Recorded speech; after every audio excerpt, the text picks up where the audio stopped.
Quel bilan tiré du pontificat du pape François? On y vient dans quelques instants, mais d'abord, première réaction de nos invités. Frédéric Mounier, merci d'être avec nous. Vous êtes l'auteur du livre Le Pape François, une vie, aux presses du Châtelet. Vous avez été correspondant du journal français La Croix. Première question d'abord, une réaction sur ce qu'on vient de voir, un pape résolument tourné vers le sud, notamment vers l'Afrique. Oui, absolument. Ce reportage était excellent parce qu'il montre bien qu'aujourd'hui, 20% des catholiques dans le monde sont des catholiques africains. Et pourtant, il faut se rappeler que les cardinaux africains ne seront que 18 à élire le successeur du pape François dans les semaines à venir. Donc, ils ne représentent que 12% des électeurs. Et il faut aussi préciser qu'il reste encore 17 cardinaux italiens. Donc, il y a autant de cardinaux italiens que de cardinaux africains qui vont élire le successeur du pape, alors même que l'Afrique, c'est l'avenir de l'Église catholique. Frédéric Mounier, vous dites le propre de ce pape, c'est qu'il désoriente, qu'il désorientait, doit-on dire maintenant. Pourquoi ? Bien parce qu'il a vraiment voulu, au sens propre, déboussoler l'Église. L'Église qui fonctionnait sur un mode hiérarchique, sur un mode de pouvoir séparé et réservé aux hommes ordonnés, eh bien le pape a voulu changer cela à travers ce qu'on appelle la synodalité. Il a voulu donner toute leur place aux laïcs, aux femmes. Et ça, c'est une révolution extrêmement importante à travers le synode où des laïcs avec le droit de vote ont pu s'exprimer sur l'avenir de l'Église. Et puis, il a donné l'un des ministères du Vatican, il l'a donné à une femme. Et c'est le ministère qui est en charge des 800 000 religieux et religieuses dans le monde. Donc c'est une fonction extrêmement importante. Le pape a fait bouger beaucoup de choses sur ce plan-là. Et justement, on verra tout à l'heure, pape progressiste, qu'en est-il vraiment? Vous avez commencé à l'esquisser, Frédéric Mounier. Franck Yoven en plateau dans cette édition spéciale. Bonsoir Franck, vous êtes journaliste, notamment à TV5 Monde. Vous avez été correspondant de l'agence France Presse à Rome. Vous aviez voyagé en Roumanie en 2019 avec le pape François. D'aucuns disent que ce pape est chaleureux, qu'il est tactile. Est-ce que vous partagez cet avis, vous qui étiez avec lui dans l'avion? Tout à fait. Il a toujours été très tactile avec les journalistes. Alors, ça se passe toujours un peu de la même manière. La compagnie nationale italienne emmène le pape vers sa destination et c'est la compagnie du pays hôte qui ramène le pape au Vatican. Et donc, ça se passe toujours un peu de la même façon. Le pape sort, on ouvre le rideau dans l'avion et il apparaît. Et il a un mot pour chacun des journalistes. Il s'attarde vers les uns et les autres. Alors, d'aucuns donnent une médaille pour faire bénir, d'autres des dessins de leurs enfants. Et il pose des questions. Vous avez des enfants, vous êtes mariés, etc. Et puis très tactile, effectivement. Je me souviens d'une main sur l'épaule chaleureuse qu'il m'a adressée. Puis surtout ce regard, il s'adresse à vous et on a l'impression qu'il s'adresse à vous uniquement au moment où il s'adresse à vous. Il parlait en français avec les journalistes français parce qu'on dit que c'était pas le plus francophone des papes, même par rapport à ses prédécesseurs. Pas le plus francophone, mais francophone quand même. Il parlait français, bien sûr. Et puis, il avait un mot dans les langues des différents journalistes. Il parlait très bien, l'espagnol, bien sûr, mais en anglais quand c'était nécessaire. Évidemment, il s'adressait dans les langues quand il le pouvait. Quand il le pouvait. Alors, que retenir donc de ce pontificat du pape François qui avait démarré, on le rappelle, en tout cas son élection le 13 mars 2019. Lou Bureau revient sur ces 12 années passées au Saint-Siège. 13 mars 2013, une fumée blanche s'échappe de la chapelle Sixtine. Dans la nuit de Rome et devant une place Saint-Pierre pleine de fidèles, l'homme qui se présente sur le balcon est une surprise. Il s'appelle Jorge Mario Bergoglio. Il semble que mes frères cardinaux sont allés me chercher presque au bout du monde. Au bout du monde, en Argentine. Il est le premier pape originaire du continent américain et le premier pape non européen depuis 1000 ans. Un érudit et un jésuite qui choisit son nom en référence à ses préceptes de vie, le dépouillement. François d'Assise, c'est pour moi l'homme de la pauvreté. Il sera François, le pape des pauvres, le pape du peuple. Et dès le départ, il bouscule le protocole.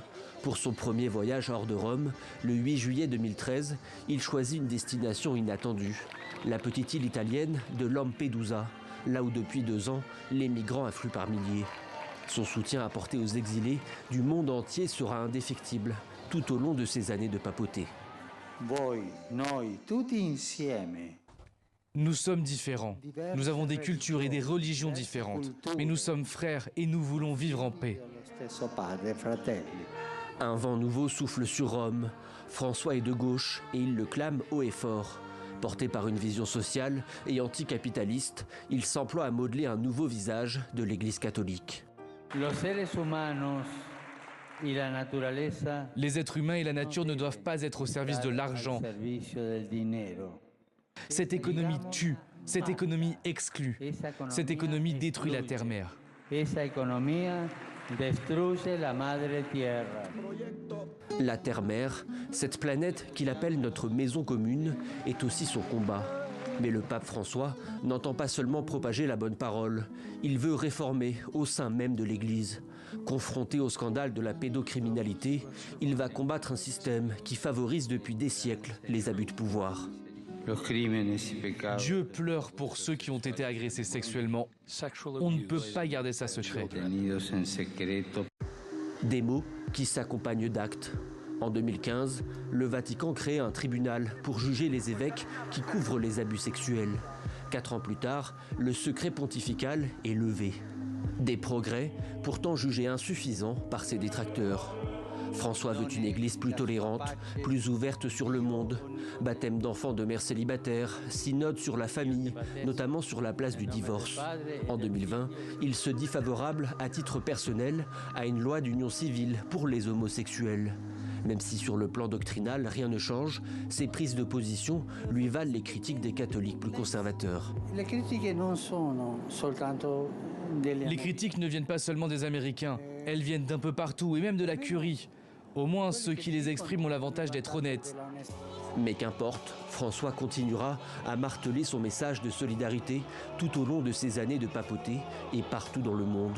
Du Brésil jusqu'en Égypte ou en Irak, en passant par l'Afrique et les Amériques. Un calendrier que certains estiment surchargé. En 2024, affaibli, il entreprend pourtant un grand voyage en Asie et en Océanie. Jorge Mario Bergoglio aura été un souverain pontife d'une immense popularité, bousculant l'Église comme aucun pape avant lui n'avait osé le faire en si peu de temps. Cette édition spéciale continue. Vous êtes sur TV5 Monde avec notamment Frédéric Mounier, biographe du pape. Alors on vient de l'entendre, hein, premier à choisir le nom de François, premier jésuite, premier pape non européen depuis le 8e siècle. Il y avait beaucoup d'attentes lorsqu'il est arrivé au Vatican. 12 ans après, cette promesse a-t-elle été tenue sur les attentes? Quel bilan faites-vous de ce pontificat?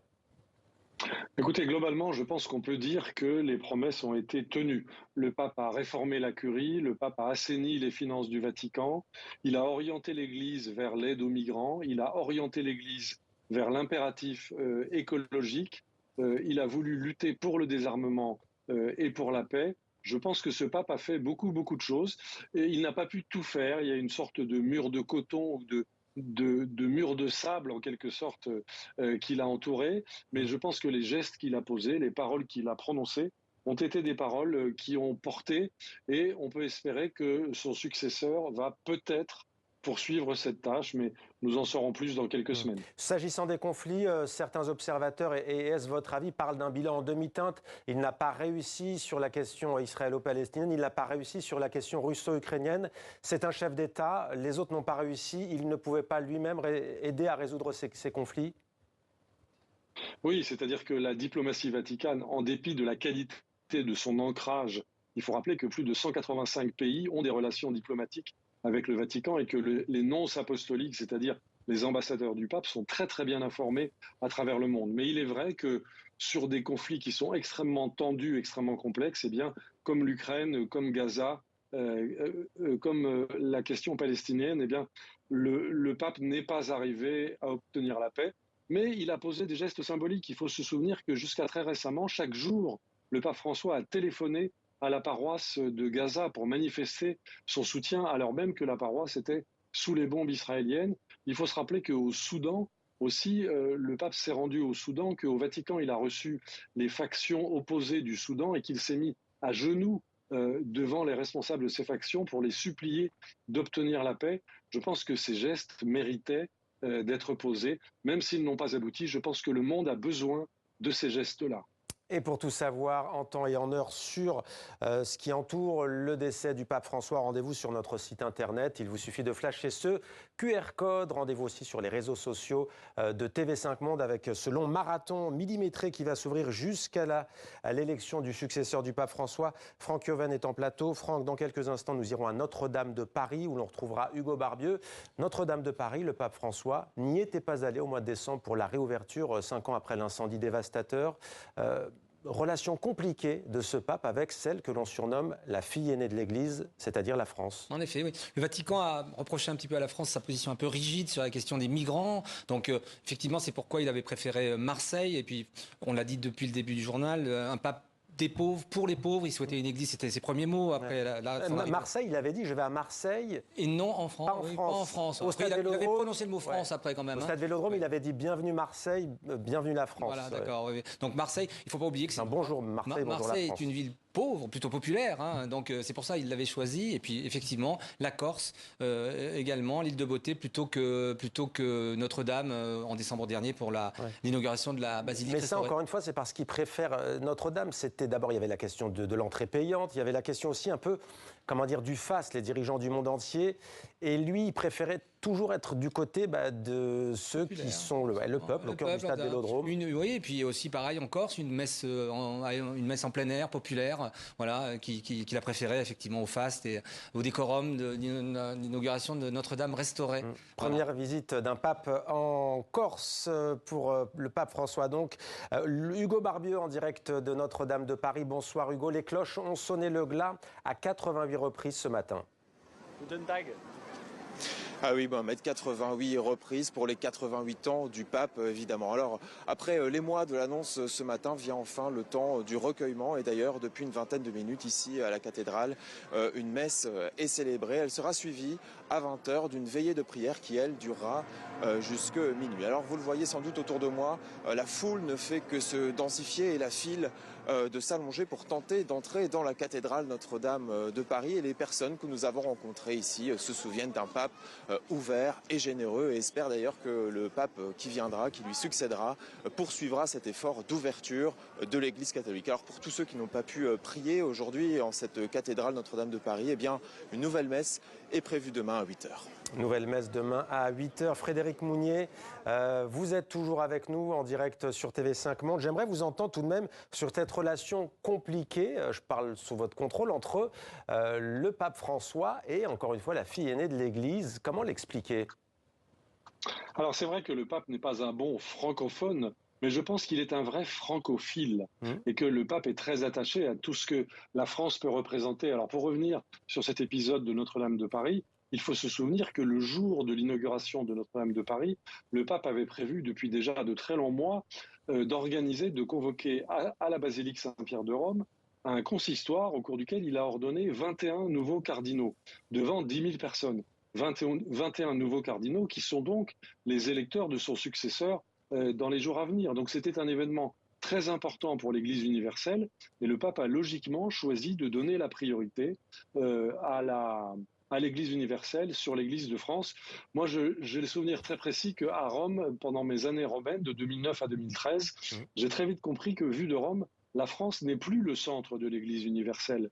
Et que l'Église universelle, aujourd'hui, c'est une Église du Sud. C'est là où se passent des choses, c'est là où il y a les vocations, c'est là où est l'avenir de l'Église. Donc le centre de gravité s'est déplacé. Et donc il ne faut pas s'étonner que le pape ne soit pas venu à Notre-Dame de Paris. Ça n'était en aucun cas une marque de défaveur. C'était simplement un choix de priorité.